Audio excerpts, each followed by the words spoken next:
Meu nome é Jussara, para quem não me conhece, sou professora do DCC.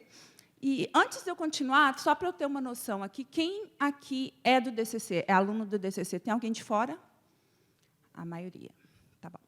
Então, talvez os que são do DCC conheçam um pouco do meu trabalho, talvez não, mas eu tentei dar uma ideia aqui do tipo de pesquisa que a gente está fazendo lá, em especial no Laboratório de Computação Social, com foco nesse tema, que é um dos temas que a gente trabalha, e é um tema que acho que tem apelo para todo mundo, né? Eu já falei sobre isso para pessoas desde a saúde até jornalista, e todos eles entendem, né, a relevância desse tema. Então, a ideia aqui é passar para vocês um pouco de como que a gente aborda essa questão de desinformação, as questões de pesquisa que eu, particularmente, estou interessada, o que a gente tem feito.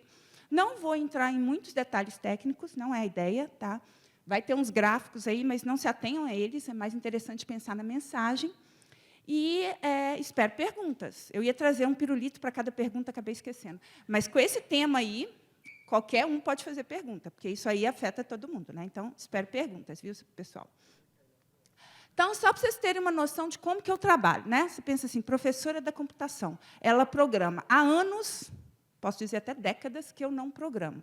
O meu foco é muito mais na análise. E esse foco foi definido lá atrás, no meu mestrado. É o que me interessava. Eu gosto de descobrir coisas a partir das análises dos dados. No início, eu estava focando muito em análise de sistema operacional, coisas bem baixo nível, assim, para quem é de computação entende. Mas, logo no final do meu doutorado, por que eu estava interessada nisso? Né? Porque o meu interesse era sempre analisar para saber por que o sistema está funcionando de um jeito ou de outro. Por que ele não está atendendo a necessidade? Por que ele está muito lento? Por que ele tem uma vulnerabilidade? E, logo no final do meu doutorado, eu já vi que não adianta você, né, pelo menos na minha percepção, focar só no sistema em si. Tá? O usuário, a carga que ele imposta, como ele usa esse sistema, o que ele faz, é essencial para você entender como melhorar o sistema. E, ao mesmo tempo, você tem esse ciclo aí, virtuoso, por definição, e, às vezes, vicioso, em que, como os sistemas são projetados, podem também ditar como que os usuários se comportam. E, aí, ao longo dos anos, né, eu venho trabalhando muito, cada vez mais, olhando para cima, aí, para os padrões de comportamento de usuário, inicialmente individualmente, e, hoje em dia, comportamento social, e daí vem o LOCUS, que é o Laboratório de Computação Social, no DCC. Tá? Então, essa é a minha perspectiva. Eu vou estar falando, na primeira parte dessa palestra, de coisas bem filosóficas, tá? Nada computação. E depois, por quê? Porque eu acho que a gente precisa entender dessas questões de comportamento humano para focar no sistema. Então, eu vou falar de desinformação, ou misinformation, em inglês, que é um termo geral, um termo guarda-chuva para um monte de fenômenos, tá? Diferentes fenômenos. E nem tudo é a mesma coisa. Tá? Eles podem diferenciar se existe uma intenção de causar prejuízo, de causar dano a alguém, ou não, pode ser uma coisa sem intenção. E eles podem diferenciar também se é um fato que pode ser negado, que pode ser provado ser falso, ou é uma opinião. Imagina detectar uma opinião falsa. É muito mais complicado do que um fato que você pode avaliar. Né? Mesmo detectar fato é muito difícil. Né? Mas o que a gente sabe, o que a gente entende, é que um processo de disseminação de desinformação, ele normalmente começa com um core, né, que é aqueles grupinhos, aqueles vermelhinhos ali, que são os caras, abre aspas, maus, que é onde tem a intenção de iniciar o processo. Mas a gente também imagina que esse processo ganha escala, que a gente observa hoje, de milhões de mensagens numa escala de tempo muito pequena, graças a essa massa de pessoas, que são os verdinhos aqui, que são caras bons, inocentes, mas que estão contribuindo para o processo. Tá? Então, eu vou voltar nessa figura depois, porque ela meio que motiva como que a gente estuda esse processo. Bom, desinformação é, essencialmente, um processo, um fenômeno social. Ele não é tecnológico. Ele se ampara na tecnologia para ganhar escala, mas ele é social. E ele sempre existiu. Vocês já devem ter visto isso aí em algum momento, que é um dos primeiros casos reportados, grandes casos reportados de desinformação, que foi Otaviano fez uma campanha de desinformação contra o Marco Antônio, e o que ele usou para, onde ele gravou essas mensagens difamando ele? As moedas. Por quê? Porque moeda trocava de mão em mão com uma velocidade rápida. Rápida, naquela época, era muito mais rápido de atingir as massas do que qualquer outro mecanismo, do que o boca a boca, inclusive. Dá um fast forward aí na história, você vai ver desinformação acontecendo ao longo de todos os séculos e décadas, até a história recente na política e até mesmo na saúde, que todo mundo sabe sobre isso, né? Então, a minha perspectiva aqui é que entender o que está por trás, como ele funciona, é essencial para você tentar qualquer estratégia para combatê-lo. E ele, enquanto fenômeno social, em que o homem é um elemento central aí nesse processo, você precisa entender o que está acontecendo dentro da cabeça da pessoa. E aí vem os nossos próprios demônios, do meu título. Então, desinformação ganha escala graças a vários efeitos, alguns tecnológicos, outros não, tá? Que eu estou chamando aqui de efeitos de amplificação. Então, primeiro, lá de cima, todo mundo já deve ter ouvido falar, que é sobrecarga de informação. A gente vê informação para tudo quanto é lado, a gente não consegue processar isso tudo, a gente precisa tomar uma decisão muito rápida, sem avaliação crítica. E aí a gente aperta aquele send sem pensar muito bem, e a gente é um daqueles verdinhos lá na história para ajudar na escala. Mas tem também outros efeitos. Os bots que ajudam a ganhar escala, embora já se sabe que a escala não vem necessariamente do uso de bots, já tem estudos mostrando isso. Para quem não sabe, bots são contas automatizadas para tentar ganhar escala, mas a escala não vem só daí. Tem um outro fenômeno que eu não vou entrar muito em detalhes aqui, mas que já foi caracterizado, que é a ausência de informação sobre algo que já está muito bem estabelecido, todo mundo acha que aquilo é verdade, aí alguém quer injetar uma visão contrária. Injeta na web vários pontos, em várias páginas, a informação contrária. Por exemplo, vacinar bebês é ruim. Imagina que já era, bem estabelecido que a vacina X lá é importante para o bebê. Aí alguém quer começar uma campanha de desinformação. Não tem muita informação sobre isso, porque isso já está tão bem estabelecido que os médicos não se sentem na necessidade de fazer campanha pró. Aí quem quer fazer campanha anti, injeta informação para tudo quanto é lado, manda mensagens, grupos de Facebook, etc. E checa essa página aqui. Aí a mãe desavisada, ao invés de perguntar ao médico, vai lá na página, acha informação e começa uma campanha de desinformação aí. Isso já foi caracterizado também. Mas o que eu queria falar aqui, em particular, que eu acho fascinante, são os vieses cognitivos, que são os nossos demônios. É aquilo que está no nosso cérebro. É aquilo que está nos empurrando para ser um daqueles verdinhos lá e disseminar. E que é muito difícil combater, porque é uma luta interna, sua, de cada um. Bom, então, isso aqui é sobre desinformação, sobre sobrecarga de informação, que a gente acha que é um ser racional, a gente fala que a gente é um ser racional. Só que a gente toma decisões irracionais, rápidas. Muitas vezes motivada pelo like que eu vou receber se eu tomar aquela decisão. Ou porque tem muita coisa para fazer, e eu preciso tomar uma decisão, e essa é a decisão mais rápida. Isso são as decisões irracionais.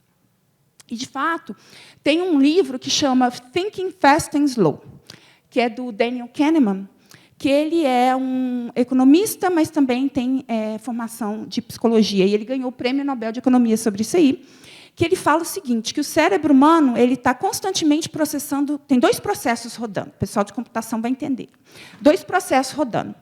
Um é um processo lento, que ele pega os prós, os cons, pesa, otimiza alguma coisa interna lá dentro e fala, a melhor decisão é essa. Esse é o racional. Só que tem o processo rápido, que são as heurísticas. Toma logo essa decisão aí, faz isso aqui que parece melhor, vai, faz, pum. Esses 2 processos estão lutando na sua cabeça ali. E, naturalmente, você precisa dos 2. Não dá para ser só racional o tempo todo, porque o mundo pede decisões rápidas, às vezes. O problema é que, cada vez mais, a gente recorre ao processo rápido, às heurísticas. E aí vem os vieses cognitivos.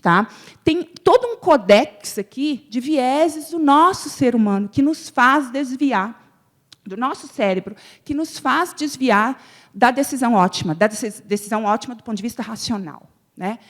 São muitos, são centenas. E eu vou dar um highlight aqui em 4 que já foram caracterizados como facilitadores da disseminação de desinformação. Vocês já devem ter ouvido falar do viés de confirmação, confirmation bias, que é aquilo que diz que você tem uma tendência a buscar uma informação ou buscar um dado que está consistente com aquilo que você acredita. Isso te leva à bolha.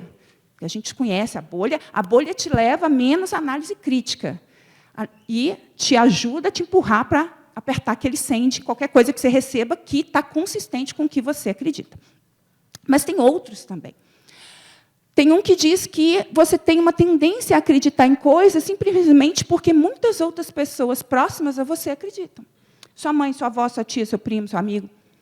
E mais, quanto mais você vê aquela informação no Jornal da Manhã, no paper, na página da Globo.com, não sei lá onde, mais é a sua tendência de acreditar. Quanto mais você é exposto àquela informação, mais você tende a acreditar. E o que é mais cruel, que eu particularmente acho, que é, uma vez você viu uma desinformação e você acreditou nela, por qualquer razão, a retratação vai ter um impacto menor. Você sempre vai ficar com aquilo no cérebro. Será que isso realmente não tem um fundo de verdade? Então, retratações nunca têm o mesmo impacto da informação original. Agora, pense um pouquinho em tudo que a gente viveu de desinformação nos últimos anos. Pensa se esses vieses cognitivos não foram explorados. Eu via isso sendo explorado diariamente. A mesma informação de manhã, de tarde, de noite. A informação de manhã é isso. À tarde, não é isso, não. É outra coisa. Não interessa, já falou isso, já espalhou, já ganhou escala, e mesmo quem escutou que não é isso, talvez não acredite, talvez fique acreditando lá que, de fato, era verdade. Então, quem espalha desinformação, aqueles caras maus, eles realmente conhecem essas coisas. Então, eu advogo que a gente precisa entender isso. Tá? E esse é ótimo, que esse eu vi recentemente, mas que também é perfeito para entender o que a gente viu na última eleição. Tá? Que é o sunk cost fallacy, a falácia do custo afundado, que diz o seguinte, quanto mais você investiu em algo, mais difícil é de você abrir mão daquilo, mesmo se você já sabe que aquilo vai dar errado. Você está vendo o barco afundar. Você larga aquele peso ali, você sobrevive. Não, já investi demais nesse barco, já investi demais em comprar aquele peso ali, não vou abrir mão. Isso é outro daqueles vários lá, vieses. Tá? Então, esses vieses cognitivos, que são os nossos demônios, eles estão nos empurrando para contribuir para aquela massa. Tá? E é natural do ser humano. Não adianta falar, que nem eu estava vendo no jornal um dia desses, o cara fala assim, é fácil detectar quem espalha fake news, o comportamento é diferente. Vou mostrar para vocês um resultado. Fácil não é, mas até dá para você tentar identificar aqueles que coordenam. Mas o grande volume de fake news não vem deles. Não vem deles, vem da gente. Dos verdinhos, que está exposto a esse tipo de coisa. Bom, isso aqui é um trabalho que motivou muito do que eu vou falar para vocês. Agora eu vou entrar na parte de computação, de análise de dados, que é um trabalho, um artigo, na verdade, tá? Do First Draft. First Draft é essa organização que tem por missão combater, analisar, enfim, combater desinformação, e que ela mostrou, a Claire Wardle mostrou lá atrás, que ela chama isso do trompete de amplificação. Como que uma notícia falsa ganha escala. Então, a proposta dela é que essa desinformação ela é online, né? Nós estamos agora falando do mundo online. Ela é introduzida na periferia da web, nas comunidades remotas, nos grupos de Facebook, no 4chan, que é a web anônima, e no grupo de WhatsApp. Isso é o início. Mas ele ganha escala à medida que ele vai cruzando barreiras de plataformas, vai chegando na mídia social tradicional, feito Twitter, Facebook, Instagram, até chegar na mídia principal, né, na mídia televisão, televisiva e rádio. Então, eu olhei para essa figura e falei, então, o WhatsApp está aqui, lá no início. Será que, se a gente conseguir detectar lá no início, a minha esperança, né, era detectar na época, ainda nem cheguei lá. Mas, se a gente conseguir detectar no início, talvez a gente consiga conter esse trompete, reduzir, parar. Então, vamos estudar o WhatsApp. Né? E isso é interessante também, porque o WhatsApp, todo mundo aqui é brasileiro, conhece, né? Extremamente popular. Isso a gente começou em 2017, 2018, já era muito popular aqui no Brasil, né? Mas a escala só fez crescer desde então. Então, esse foi um dos primeiros trabalhos. O que a gente queria fazer aqui? Sei lá, 2018, eleição de 2018, um monte de notícias, né, na mídia falando do WhatsApp ser explorado para disseminação de fake news. Então, vamos entender que tipo de conteúdo estava sendo compartilhado no WhatsApp naquela época. Esse era o objetivo. A gente coletou dados, eu vou falar rapidinho. E o primeiro trabalho a gente focou em imagem, mas depois a gente ampliou, foi para texto e áudio. Até para a gente ver se o que a gente concluía numa mídia era também verificado na outra. E vocês podem imaginar que não. Só para tornar a coisa mais complexa ainda. Bom, então, conjunto de dados nosso, a gente focou em 2 períodos de 2018 que foram particularmente interessantes naquela época, tá? Que é não sei se vocês lembram, mas a greve dos caminhoneiros e a eleição, em particular a eleição. E a pergunta que me motivou, a primária, era como que uma informação pode ganhar escala de disseminação no WhatsApp? Como é que ela atinge tantas pessoas? E o foco aqui era em grupos. Grupo de WhatsApp não mudou ainda. Já mudou? Não mudou. Ainda é 256? Eles iam liberar o limite. Já aumentou, né? Mas naquela época era 256. Então, você tem esses espaços restritos. Como que ela ganha escala? Quão fácil é ganhar escala se você tem esses espaços limitados com poucas pessoas? E a pergunta 2 é que tipo de conteúdo está sendo compartilhado, em particular, fake news. Então, uma coisa que para ganhar escala, você tem que ter essas pessoas conectadas, você tem que ter uma rede aí. Mas o WhatsApp não tem uma rede explícita, ele tem esses grupos. Na época, nem o reply era muito usado. Então, não conseguia nem ver vínculos entre as pessoas. Eu tinha esses espaços de pessoas. Então, a gente começou a fazer estruturas de redes implícitas. Implícitas no sentido de que ela não existe realmente, mas ela é um potencial canal. Talvez a informação possa passar por aí. Por exemplo, eu posso ter uma rede de grupos. Cada bolinha aqui, que é um vértice, é um grupo, e eu conecto grupos que têm pessoas em comum. A Jussara está no grupo A, no grupo B. Então, uma informação postada no grupo A, a Jussara vai ver, ela pode trazer para o grupo B. E aí é um canal por onde a informação pode passar. Uma outra é a rede de usuários. Eu conecto cada nó é um usuário, e eu conecto usuários que compartilham imagens no mesmo grupo. Então, um usuário conectado com usuários de grupos diferentes é outra visão da mesma coisa, né? De novo, é um canal de informação. Aí, quando a gente analisou, e isso aqui é a imagem de uma amostra da rede de usuários, isso aqui é uma imagem da amostra de grupos que a gente tinha. E o que a gente vê, e aí vem a análise de redes complexas, vem toda uma teoria de redes complexas com propriedades de grafos que a gente aplicou, é que essas redes elas têm propriedades como comunidades, hubs, que são nós centrais, pontes que fazem a conexão entre componentes diferentes da rede, que já foram usados para caracterizar a viralização de conteúdo. Então, essa rede ela não existe, ela é implícita, ela é inferida, ela pode nem existir. Mas isso aqui me mostra que existe um potencial, sim, de viralização grande por meio desses canais, abre aspas, implícitos. Aí isso me chamou a atenção a focar mais nessa parte da rede. E eu vou focar essa palestra aqui principalmente nisso. Tá? Em seguida, a gente olhou o seguinte, será que eu consigo olhar para essa rede, então, e agora tirar grupos de usuários? Eu olhei para uma outra rede, nesse caso. Eu olhei para a rede centrada no conteúdo. Aqui, a motivação era a seguinte. Tá, então, a informação tem esses canais implícitos, potenciais, por onde ela pode fluir rapidamente e ganhar escala. Aí o meu foco voltou lá para aquela figurinha dos caras maus, dos caras bons. Os caras maus ali, existe uma intenção, existe uma orquestração, uma coordenação. Será que eu consigo identificar esses caras numa rede? Então, eu criei uma outra rede, que era a rede conectando usuários que compartilharam o mesmo conteúdo. Então, aqueles caras eles iam aparecer como um grupinho bem coeso ali, porque eles sempre mandam as mesmas mensagens. Não estou nem falando de fake news ainda não, tá? Mensagens no geral.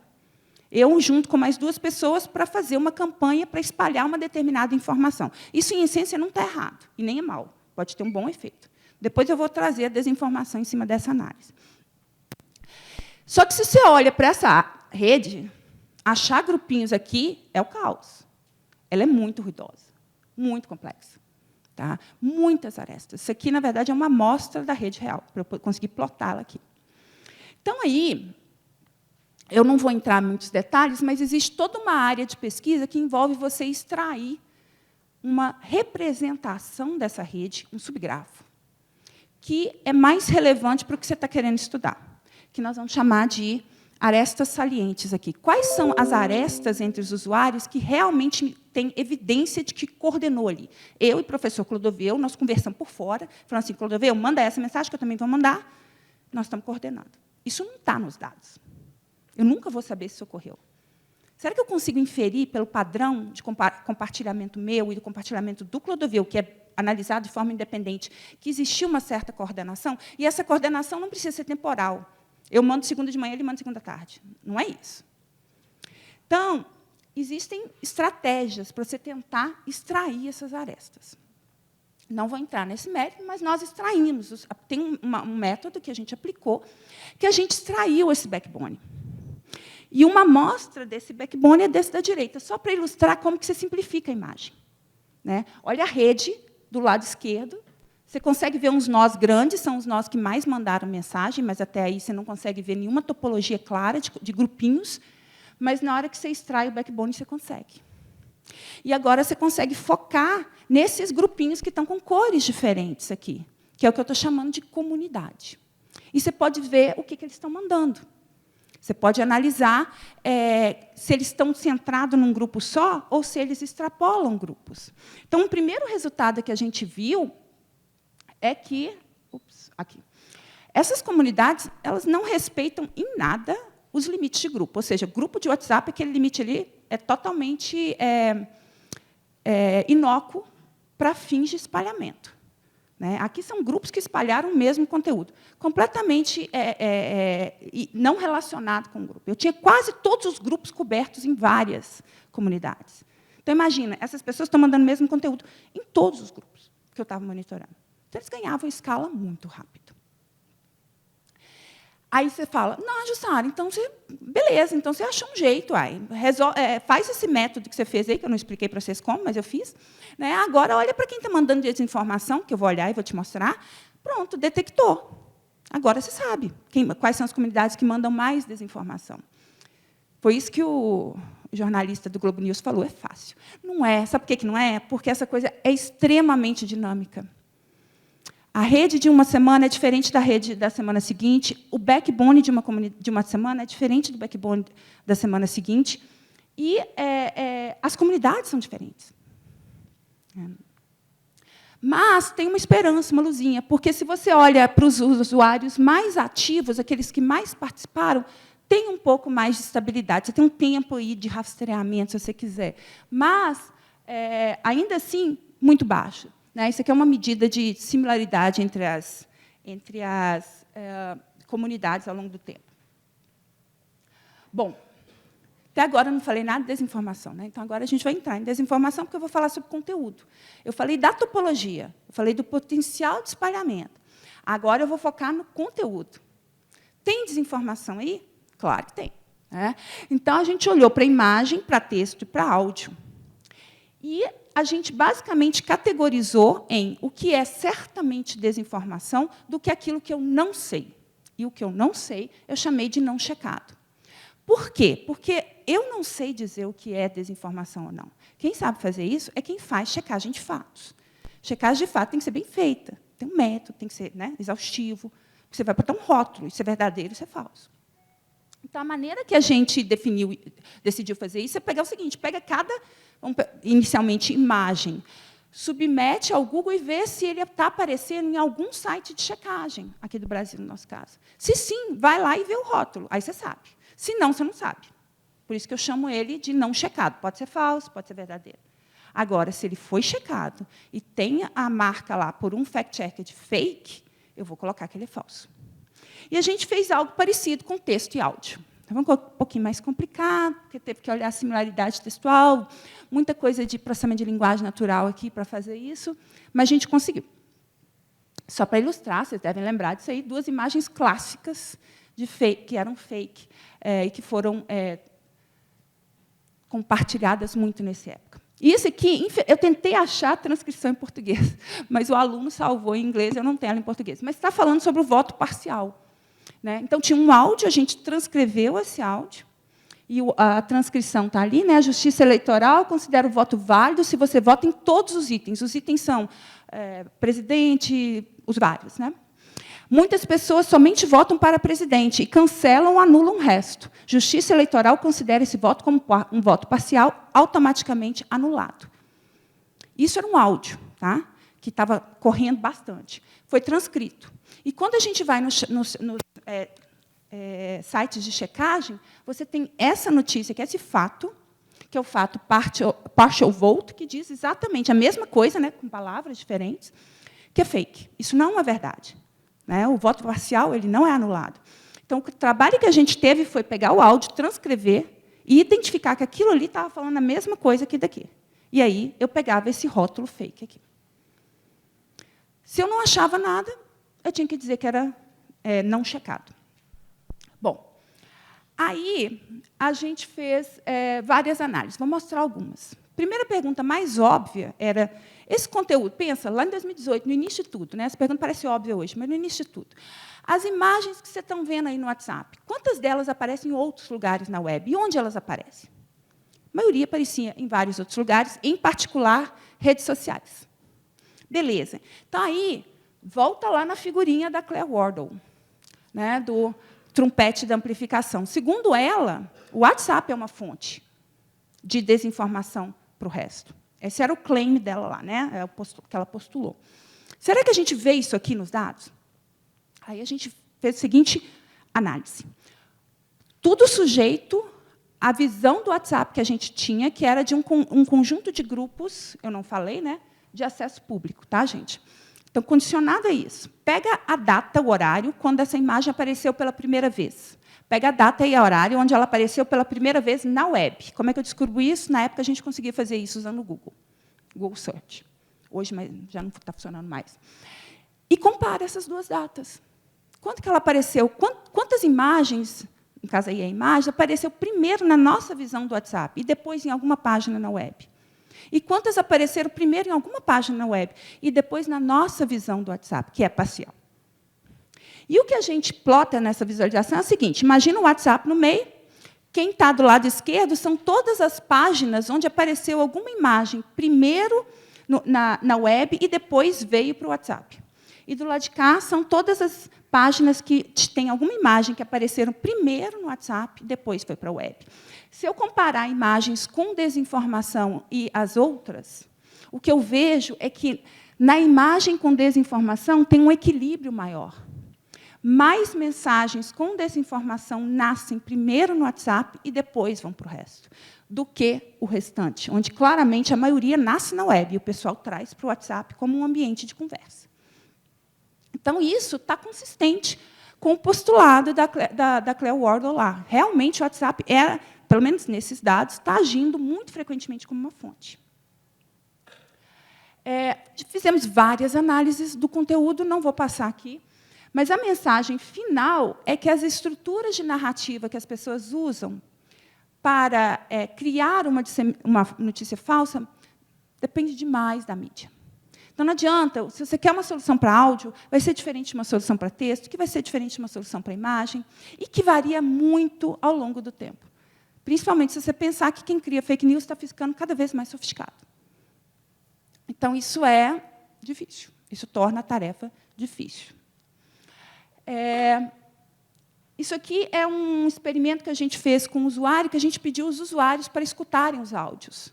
Uma mistura dos áudios lá. Eles não sabiam, um teste cego. Escuta esses áudios aí e me fala o que você está sentindo quando você escuta. Aí, alguns deles eram fake, outros não. Só que ele não sabia o que era fake ou não. Ele só pedia para ele escutar e dizer. E o que a gente viu é que, consistentemente, os voluntários disseram o seguinte, olha, esses vídeos aqui, esses áudios aqui, por acaso eram os fakes, eles apelam muito, a fala sempre recorre a algum tipo de fonte. Fulano falou isso, está aí, não sei onde, isso, como uma tentativa de dar credibilidade. Embora os nossos voluntários, que são alunos, então são pessoas críticas, né, da nossa comunidade, então tem que pensar isso também, né, não é minha mãe, minha irmã, né, são alunos que têm uma análise crítica, eles não acharam nadinha confiável, não adiantou de nada. Eles acharam o tom muito artificial e eles acharam muito agressivo também. Muito sentimento negativo despertado pelos áudios com fake news. Isso demonstra a narrativa sendo usada também. É diferente. Bom, aí agora eu quero entrar na última parte da minha fala, que eu vou voltar naquela rede lá atrás que eu mostrei para vocês, que a gente fez as comunidades, simplificou. Quando eu apresentei o primeiro trabalho sobre isso, a primeira pergunta que me fizeram foi: Jussara, isso é muito legal, mas onde nessa rede está quem manda a desinformação? Onde estão os caras maus? Então, a gente voltou nessa pergunta.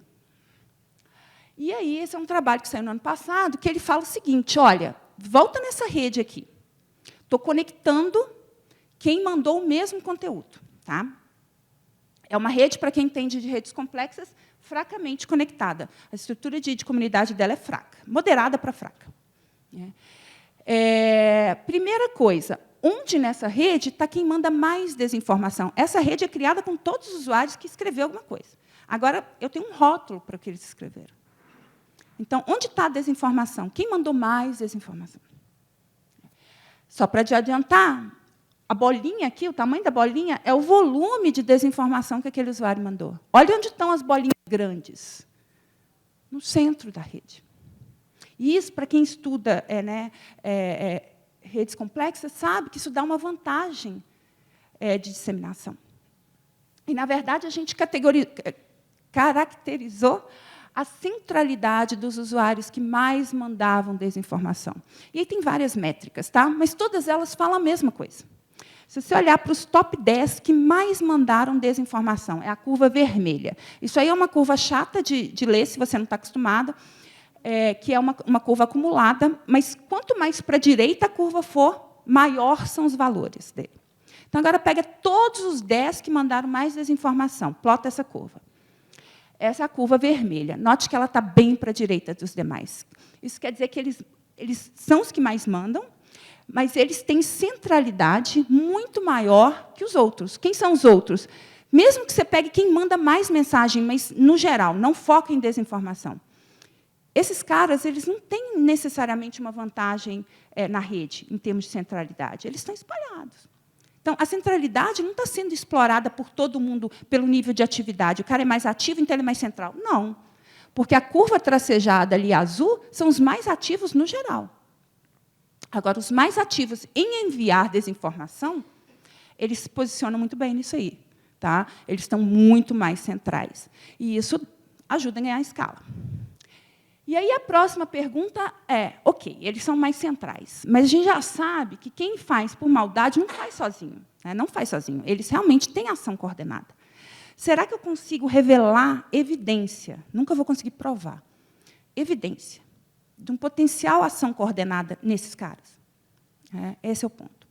Como é que eu detecto a ação coordenada? Aí vem aquela ideia do backbone, que eu não expliquei muito bem para vocês como é que eu fiz, não, mas, basicamente, a gente filtra a aresta. E não são as arestas mais leves, não. Tá? É mais complexo que isso, por conta de característica do comportamento humano. A maneira mais trivial é, pega só as arestas mais pesadas. Isso funciona parcialmente. Tá? Então, o que eu chamei? Eu quebrei a rede em duas partes. A primeira parte é o backbone, são essas arestas salientes. E existe um modelo probabilístico para dizer se ela é saliente ou não. E a outra, que é a evidência de ação coordenada. E a outra parte é a periferia, é o resto. Essas pessoas podem enviar desinformação também, e vocês vão ver que muitas delas enviam. Mas eu não tenho evidência nenhuma, eu não posso dizer que elas estão coordenando. Pode ser simplesmente uma ação independente. Eu recebi via minha mãe, meu filtro estava baixo, passei.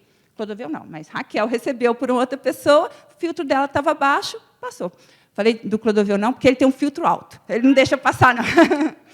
Tá? Então, pode ser uma ação completamente independente e inocente, da minha parte e da parte da Raquel.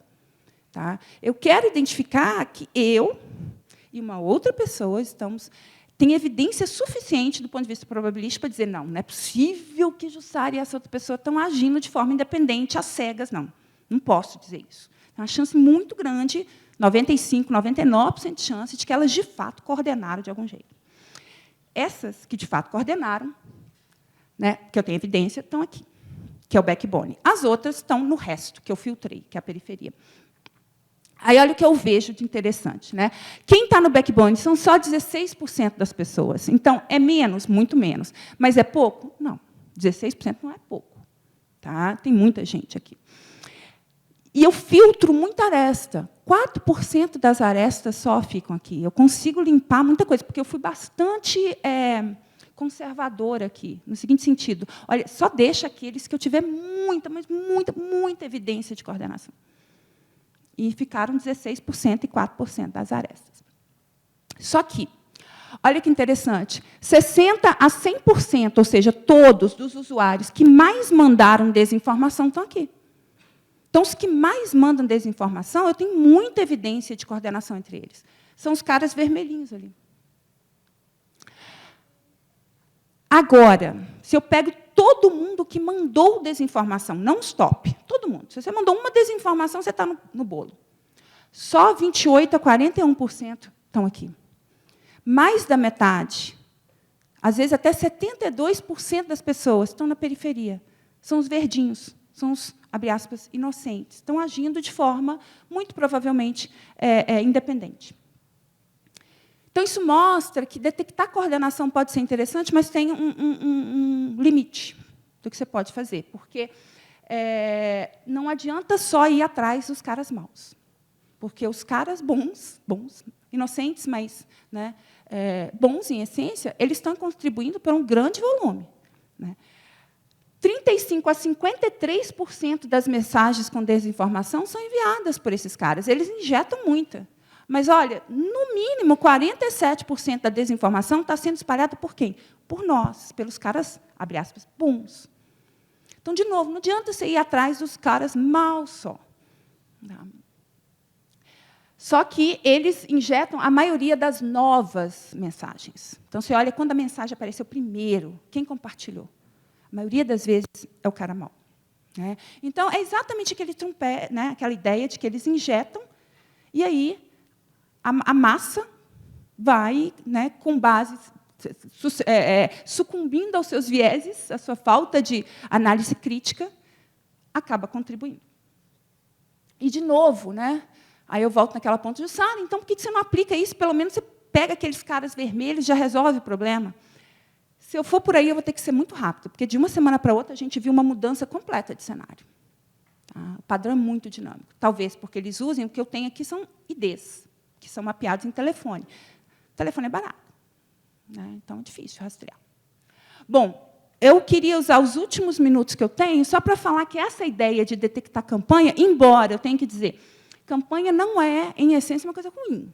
Né? Vamos ver aí, as mulheres vão concordar comigo, pelo menos, os homens também, que o Me Too foi um bom movimento, e foi uma campanha.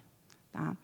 Mas o que a gente sabe é que essa parte de desinformação, assim como outros fenômenos que estão fortemente relacionados com desinformação, é muito fomentado, iniciado e fomentado por campanhas. Né? Então, a gente vem aplicando essa ideia de detectar campanhas via análise de redes em outros contextos. Um contexto é de extremismo online, e o outro, que mais recente, é de propaganda eleitoral antecipada, que vocês sabem que é contra a legislação brasileira. Então, eu vou falar muito rápido sobre essa parte de extremismo, que aqui a gente usou uns dados do Twitter, tá, em inglês, e o foco aqui era extremismo durante as eleições de 2020. Né? Lembra da invasão do Capitólio, que aconteceu? Tem muito hate speech, muito discurso de ódio, falando de fraude, o Trump lá atrás alimentando esse discurso de fraude eleitoral. Então, teve um pessoal, não foi a gente, tá?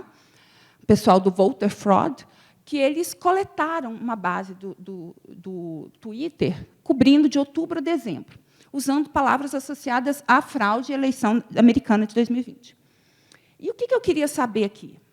Está inspirada no resultado lá da fake news, de achar os caras maus, eu consigo identificar evidência de ação coordenada para disseminar conteúdo relacionada a essas alegações de fraude, ou seja, para disseminar, e muitos deles estavam com hate speech associado. Tá? Era extremismo no sentido de hate speech associado à fraude eleitoral, que é fake, né? Que não tinha fraude. Eu consigo fazer a mesma ideia aqui? O que eu revelo com isso?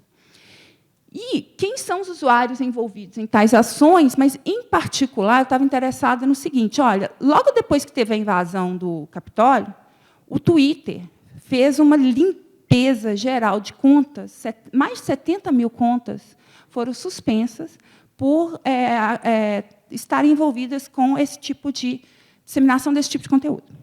Então, pensa, se tem uma coisa que ia motivar, né, uma plataforma a fazer moderação em massa, foi aquela invasão do Capitólio.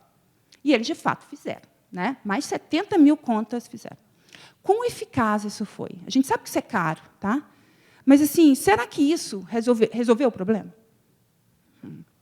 Esse problema. Né? Será que, se ele tivesse antecipado um oráculo, falado para ele assim, ó, essas 70 mil, apaga antes, será que ele ainda não teria tido o mesmo discurso de ódio, a mesma coisa de fraude? Bom, então, o que a gente fez? De novo, a mesma ideia, a gente criou uma rede, fez uma extração de backbone, agrupou os nós nesse backbone para formar comunidades e analisou essas comunidades. E aí, um resultado-chave que eu queria falar aqui é isso aqui. Esse gráfico é muito chato de ver, mas pensa assim, cada ponto é uma comunidade. O que é uma comunidade? Grupinho de usuários que mandaram o mesmo conteúdo. E lembra, esse conteúdo é associado à fraude. Todos os tweets coletados tinham alguma coisa associada à fraude nas eleições americanas. Então, isso aqui, só que eles tinham um conteúdo diferente. Então, eu agrupei em comunidades aqueles que mandaram o mesmo conteúdo. De novo, tem um algoritmo por trás que diz o seguinte, olha, tem uma chance muito grande desses caras ter coordenado para disseminar esse tweet, ou esses tweets. E o que a gente vê? Então, cada pontinho é uma comunidade, em diferentes semanas ali, tá? E o eixo Y é o número de usuários que foram, de fato, suspensos dessas comunidades, pelo Twitter. E deletados. Tá? Tinha uma parte que a gente descobriu que, entre a suspensão, né, a postagem e a suspensão, e a coleta que eles fizeram, que foi logo depois, não foi muito tempo depois, não, várias contas foram apagadas. Aí você pode especular do porquê, mas, enfim. O que a gente vê aqui é o seguinte, tem muita comunidade que tem uma porcentagem alta de usuários suspensos. Então, esses caras estavam coordenando para mandar tweet de fraude e o Twitter conseguiu detectar e banir. Beleza, jóia. Só que tem um monte de comunidade, olha aqui para baixo, onde a percentagem de usuários que não foi detectada nessa limpa que o Twitter fez é enorme. Eles estão mandando os mesmos tweets. Por isso que eles estão naquelas comunidades. E eles não foram pegos. Eles ficaram lá, estão ativos ainda, ou, pelo menos, até o momento dessa coleta. Então, isso é para ilustrar que moderação tem limite. Limite de esforço, mas mesmo um esforço gigantesco como esse. É difícil. Não vai ser só via moderação. Tá? Isso aqui é só para ilustrar alguns dos tweets, todos eles ali, ó, fraude na eleição, massiva, fraude de eleição massiva, etc. E tal.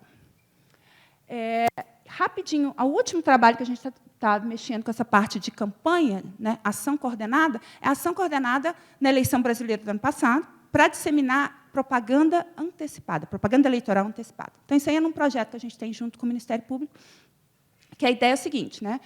Se alguém, não precisa ser um candidato, alguém fizer uma propaganda para um futuro candidato antes do período permitido, isso é crime. Fato. A legislação brasileira determina isso. Então, a gente queria tentar identificar, e aí a gente tinha um trabalho que estava detectando a presença de um conteúdo, se ele era propaganda ou não, quando ele era postado, então isso aqui é uma propaganda antecipada. Mas nem todo mundo sabe sobre isso. Né? Então, assim, você misturar, pegar, né, a Jussara postou essa propaganda e é antecipada, é fora da aula, é um crime. Pode ser muito pesado. A gente queria pegar a coordenação de novo. A gente queria pegar aquele esforço direcionado para disseminar esse conteúdo fora da época permitida. Esses são os caras, abre aspas, maus, que a gente queria pegar. E a gente aplicou a mesma ideia, de novo, adaptada para esse contexto. Né? Uma rede, a extração do backbone. E aí, só para ilustrar, isso aqui é uma amostra das principais comunidades que a gente detectou aqui. cada uma delas é um grupo de pessoas que enviou tweets que são propagandas eleitorais parecidos. Então, eles estão advogando, estão, né, fazendo a propaganda em prol de um candidato. Que candidato é esse? Cada uma delas, surpresa ou não, né, alguns podem até imaginar um candidato em particular, mas não, que a gente viu que todos os candidatos estão nessa jogada, cara. Todos os principais. Né? Então, comunidade 1, se você olhar as menções, as hashtags, né, claramente Bolsonaro, pelas palavras que foram usadas. Comunidade 27, Ciro Gomes. Comunidade 3, Lula. Comunidade 0, aí é o Moro, isso aí tem uma mistura, tem que pensar que isso foi no primeiro semestre, né? Para ser configurado como antecipado, tinha que ser no primeiro semestre. Então, ele ainda estava concorrendo. E por aí vai. Tá? Então, isso é só para ilustrar esse nosso interesse. Né? Então, eu vim aqui apresentar o tipo de pesquisa que a gente faz. Né? Eu estou muito interessada em estudar fenômenos inerentemente sociais, usando ferramental de análise de dados, ferramental de computação, tudo que for necessário. Eu não falei aqui, mas a gente mexe com a NLP, mas eu foquei principalmente nessa parte da rede, da detecção de campanha, que eu acho que é uma coisa que, particularmente, me interessa muito. Bom, para fechar aqui, desinformação na web. Né? Tem muito desafio para lidar com isso. Não é tão fácil, feito as pessoas acham. Né? Tem diferentes frentes, e cada pessoa que você falar vai advogar por uma ou não, tem a parte de detecção do conteúdo em si, tem a parte de ir atrás dos usuários em termos de comportamento deles, tem a parte de moderação, tem a parte de legislação, que eu nem esbarrei, porque eu sei que o Fabrício vai discutir isso um pouco mais. Tudo isso são frentes. Tá? Mas o fato é que tem muitos desafios para frente, principalmente porque é uma corrida desbalanceada. Né? O adversário, quem está criando fake news, ele está milhas na nossa frente, cara. Ele já está lá com o deepfake da vida, está fazendo coisa altamente sofisticada. É barato criar contas, é fácil coordenar, e a gente está aqui rodando, tentando detectar esse padrão. Então, é muito difícil. Eu acho que a tecnologia, nós aqui, né, pode ajudar, claro, porque senão eu não estava trabalhando com isso, mas até certo ponto. Enquanto fenômeno social, não dá para focar só em tecnologia. A gente tem um papel, mas a gente tem que reconhecer também que tem a parte sociológica aí. Né? Já teve várias estratégias para tentar, por exemplo, limit forwarding, tentar várias coisas, e eles contêm um pouco o espalhamento, mas eles não resolvem o problema. Na minha opinião, né, qualquer solução efetiva tem que ir além da tecnologia. Muito além da tecnologia. E é um comportamento que tem que nascer na gente. Né? É o que eu mostrei para vocês. A maioria da desinformação não está vindo dos caras maus. Né? Eles podem introduzir, eles podem fazer um esforço todo, mas se a gente não criar, né, mecanismos para lidar com os nossos vieses, os nossos demônios, a gente vai continuar servindo de massa de manobra. Eu acredito muito no letramento midiático. Aí está todo o meu discurso aqui, né? De entender o que é, né, um consumidor de informação crítica e fomentar isso. Quebrar as câmaras de eco. Câmara de eco é uma coisa, né, falei muito, aliás, eu não cheguei a falar, mas é terrível, porque ela se alimenta dos nossos vieses, naturalmente. Então, é muito difícil quebrar. E a gente precisa aprender a separar fato de história. Por default, é uma história, até que eu saiba, de fato, que é um fato. Eu costumo terminar essa palestra, eu costumava terminar essa palestra com um editorial da ACM, Communication da ACM, sobre a diferença de fatos e histórias. Mas eu resolvi mudar porque eu vi várias notícias sobre a introdução de letramento midiático em cursos. E eu achei isso super legal, né, que é a minha bandeira que eu estou trazendo aqui, que é incorporar isso desde criancinha. Tá? Que eu acredito que, sem isso, não adianta. A gente vai estar sempre correndo atrás. Sempre correndo atrás. E é uma corrida muito injusta para nós. Ok, gente? Era isso. Obrigada. Alguma pergunta? Sim.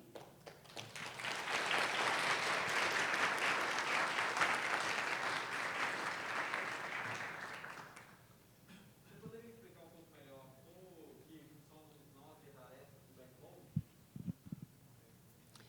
Vamos focar aqui.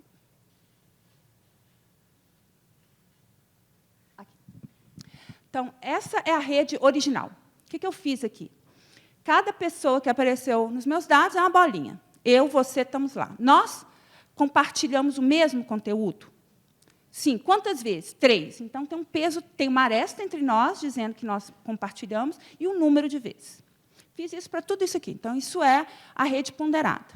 E ela é muito ruidosa. Aí, aqui, eu preciso fazer um parênteses para explicar, né? O que é o backbone? Por definição, o backbone é formado pelas... Não está aqui, está na outra parte. Pelas arestas salientes. É aquela coisa que é empurrar com a barriga o problema. O que é backbone? Não sei. É a aresta saliente. O que é saliente? Não sei. Né? Porque saliente vai depender do que você está estudando, por definição. Né? É o que é importante para você revelar o fenômeno que você está estudando. Então, isso é muito complicado, porque a gente tem outras estratégias de backbone para outros contextos que não campanha. Tá? E aí são outros métodos. Mas a ideia aqui era extrair o backbone para revelar essas ações coordenadas. Então, o que o método faz? Ele fala o seguinte, olha, a Jussara compartilhou igual ao Fabrício, ao Claudoveu e à Ana. Mas olha para o padrão de compartilhamento da Jussara. Ela compartilhou muito igual a Ana, muito mais vezes do que o que ela fez com o Clodoveu e com o Fabrício. O Clodoveu e o Fabrício é o comportamento aleatório. Se a Ana, o peso dessa aresta, para o padrão da Jussara, for muito além de uma média, ela é saliente. Então, por que não é simplesmente você pegar as arestas maiores? Porque eu posso compartilhar muito menos do que a Raquel, por exemplo. Então, ela, em média, compartilha muito mais do que eu. As arestas dela são muito mais pesadas do que eu, porque ela é mais ativa na rede. Mas ela compartilha mais ou menos igual a todo mundo. Então, dela é aleatório. O meu, não. O meu, no meu padrão, com a Ana, eu fugi. Então, é uma decisão que tem que ser local. Tá? Se você tomar uma decisão global, simplesmente pegar as arestas maiores, você vai focar em quem mandou mais mensagem. Muitos desses mandaram desinformação também. Mas aquelas comunidades, né, as mais, não interessantes, mas as mais desafiadoras, que são pessoas que talvez não sejam tão ativas assim, porque ela muda de celular. Então, ela aparece como uma outra pessoa na minha base de dados. Então, a aresta dela, globalmente falando, não é tão pesada. Mas, claramente, ela tem um padrão fora do comum para ela ali. Essas eu filtrei. Essas que são fora. Então, é cada vértice, você olha, né, que está mais ou menos listado aqui o algoritmo. Tá? Eu tenho um modelo do que seria o comportamento da Jussara se ela não estivesse coordenando. Alguma aresta dela foge desse modelo? Foge, com uma probabilidade muito alta. Foge. Então, essa aresta tem que ficar. E aí, essas arestas eu deixei do lado direito aqui. Respondi?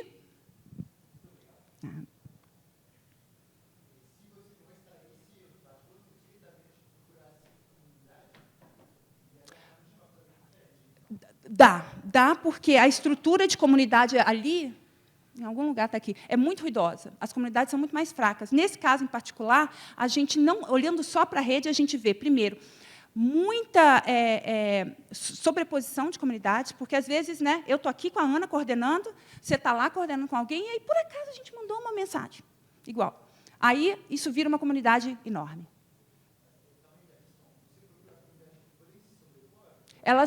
Não, nesse caso aqui, não. O algoritmo que eu usei, que é um algoritmo basicão de comunidades, que é o do Van, existe a separação. Uma coisa que todo mundo me fala que seria interessante é olhar algoritmos que soft, né, soft community, que eles conseguem a sobreposição. Mais alguém, gente? Tem uma aqui, tem uma lá, tem uma do lado de cá. Quem que é primeiro? Não vi. Eu vi a mão dele, depois eu vi a dele, mas eu não estava olhando para cá. Tem 2 perguntas no formulário também, então, só para alinhar quem vai fazer primeiro. Bem.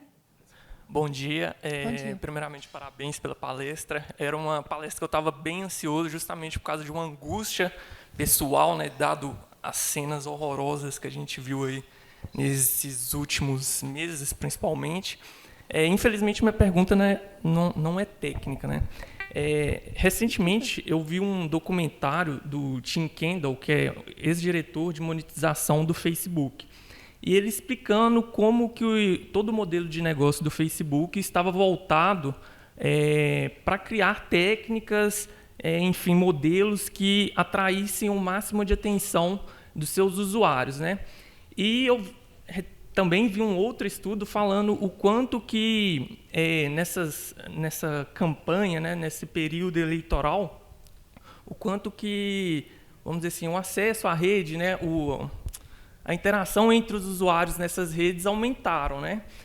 E eu achei estranho, né, e aí vem a minha pergunta, na sua opinião, qual que é a responsabilidade dessas redes, se tem uma responsabilidade, se é possível responsabilizá-las, tendo em vista que, como você mesmo mencionou, né, depois do que aconteceu, o Twitter foi lá e conseguiu fazer essas exclusões de contas, né? Só que por que não foi feito nada antes, né? E tendo em vista o prejuízo social que essas desinformações causam, essas empresas, elas, na sua opinião, elas não têm responsabilidades? Elas é possível de ser responsabilizadas? É uma pergunta difícil, que vira e mexe aparece. Eu acho que é muito difícil você pedir para moderar a parte de filtrar. Sempre causa, né, um calafrio nos donos da plataforma, e com razão, tá? Eu entendo, eu sentiria, porque isso esbarra, muitas vezes erroneamente, mas esbarra na questão do direito de liberdade de expressão, né? Tem um monte de gente que reclama por conta de moderação, porque vai violar o direito à liberdade de expressão. Eu acredito que tudo passa pela conscientização. Eu acho que tem um papel da plataforma, sim. Eu acho que ela poderia ser um pouco mais proativa em certas coisas, mas esse esforço do Twitter de 70 mil, eu, sinceramente, não vejo isso sendo feito proativamente. Eu acho que um custo alto demais. Eu realmente acredito que isso foi feito por causa do impacto de onde foi. Né? Igual agora está tendo toda uma comunicação, aqui, uma discussão aqui com as plataformas, incluindo o Telegram, depois de 8 de janeiro. Né? Não é a mesma coisa, a gente sabe que não, mas causou impacto. Então, eu acho que elas têm um papel, sim, mas eu realmente não acredito que é só elas. A solução não está só nelas. Só, dado o tempo, fazer 2 perguntas foram feitas no formulário, que é: como é rotulada uma comunidade do Twitter nos trabalhos que você citou? É com base nos conteúdos ou palavras-chave do Twitter do usuário? A comunidade ela é inferida dos dados. Então, a coleta é com palavras-chave. Tá? Então, imagina, eu tenho os vários dados que foram coletados usando a palavra-chave. No caso aqui, fraude, palavras associadas à fraude na eleição americana. A comunidade ela é puramente topológica. Ela não tem um rótulo, né? Ela é descoberta aqui, né? Cada bolinha disso aí. Por quê? Porque esse grupo está fortemente conectado. Se a conexão implica que eles mandaram o mesmo conteúdo, implica que eles, coletivamente, com muita frequência, mandaram o mesmo conteúdo. Aí, o que a gente pode fazer, que a gente fez, é pegar esse conteúdo e analisar. Então, essa comunidade azul aí, quem é ela? O que ela estava falando? Olha lá as mensagens dela. Isso aí é o WhatsApp, né? Faz análise de texto aí, pega as palavras-chave, aí você pode fazer. Mas ela não é rotulada em si, porque ela não está no dado, ela é inferida. O grande problema é caracterizar de modo formal o que é desinformação. Qual estratégia tomar? Excelente pergunta. Eu acho que a desinformação tem várias facetas e ela se manifesta de diferentes maneiras dependendo da aplicação. Então, eu acho que você precisa de um escopo. Você precisa de um escopo muito bem definido do que você está falando. Fato é diferente de opinião. Uma rede social onde você tem uma rede explícita é diferente, onde você não tem uma rede explícita. Então, acho que você precisa configurar muito bem o seu cenário. O que vale para um contexto não necessariamente vale para o outro, tá, gente? Alguém mais?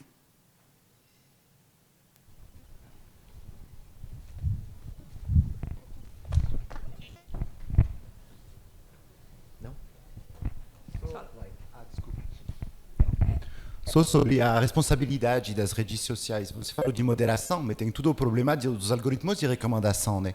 A grande maioria dos vídeos do YouTube, por exemplo, as pessoas clicam nas recomendações. É tudo feito para maximizar o engajamento, que ninguém sabe bem o que é, mas que são as coisas mais agressivas, mais que confortam os viés de confirmação, blá, blá, blá. Mas você concorda comigo que, ao mesmo tempo, se ela me recomendar qualquer coisa, eu, Jussara, o primeiro reação vai ser desconfortável? Porque é uma coisa assim, eu nunca vi isso, não estou interessada nisso. Embora eu devesse olhar. Porque eu vou ver uma coisa diferente, eu vou crescendo. Então, tem o papel? Tem, mas a gente também tem o papel. Então, eu sempre fico com esse lado. Eu acho que o ser humano precisa entender o papel dele enquanto consumidor de informação. Tinha uma pergunta lá, que aí a gente... Fabrício já está aqui, ele vai continuar com essa discussão. Então, vamos. Bom dia, professora. Eu gostaria de perguntar, porque você mencionou sobre os alunos do DCC naquela pesquisa sobre o áudio, eles estranharem o áudio e perceberem que tinha uma cara de ser falso. Assim. Vocês fizeram alguma pesquisa no sentido de identificarem subgrupos dentro da comunidade assim, científica, de pessoas formadas em ensino superior? Por exemplo, se profissionais da área da computação têm um senso crítico mais aguçado para identificar desinformação mais que outras? Ou o que você pensa, né, já que vocês não fizeram uma pesquisa sobre isso? Não fiz. Eu penso que deveria. Uhum. Eu espero que tenha. Mas eu mesmo caio. Né? Então, não, como é que sim, eu posso sim. julgar o outro se eu mesmo, de vez em quando, me vejo mandando uma coisa e depois falo, será? Uhum. Mas você acha que teria uma tendência assim, de achismo? Eu acho mesmo? que tem pelo conhecimento, né? Uhum, tipo, sim. vocês estão aqui, vocês estão vendo isso aqui, talvez alguns de vocês vão ficar com essa sementinha na cabeça que tem esses vieses, que as pessoas estão explorando esses vieses, que os algoritmos eles exploram esses vieses e alimentam esses vieses.